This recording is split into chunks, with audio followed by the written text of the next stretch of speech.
Patay naman ang maglolo sa Palawan matapos mabagsakan ng puno ang kanilang bahay. May mga sinagip ding mangisda.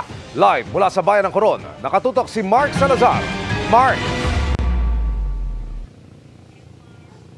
Emil, ngayong araw lang gumanda yung panahon dito. Well, nasa northern part ako ng Palawan sa isla ng Coron at today lang daw umayos ang lagay ng panahon, pero sa mga nakalipas na araw at gabi ay walang patidro ang buhos ng ulan na dala ng habagat. Kaya sa iba't ibang parte ng Palawan ay nagtala ng mga salanta na epekto ng habagat.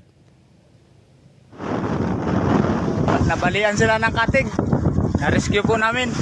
Dahil sa malakas na hangin at alon sa dagat na sakop ng Balabac, Palawan,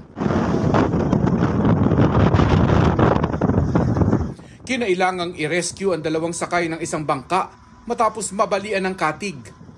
Galing umano sa pagbebenta ng seaweeds ang bangka nang mangyari ang insidente. Nasa ligtas na silang kondisyon matapos masagip. Sa Rizal, Palawan naman, patay ang 64 na taong gulang na lolo at 6 na taong gulang niyang apo matapos mabagsakan ng puno ng niyog ang kanilang bahay. 3 miyembro ng kanilang pamilya ang kritikal ang kondisyon dahil sa insidente. Tuloy naman ang clearing operations ng Coast Guard sa mga humambalang na puno sa Puerto Princesa, bunsod ng masungit na panahon.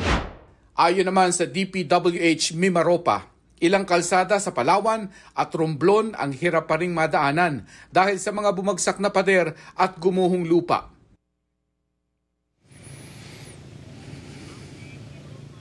Pero syempre, Emil, ay may agam-agam pa rin ng mga taga-Palawan dahil nandiyan pa naman yung bagyong Helen at inaabangan pa nila kung ano ang magiging epekto nito sa habagat, kung ito ba'y malakas na habagat o mahinang habagat.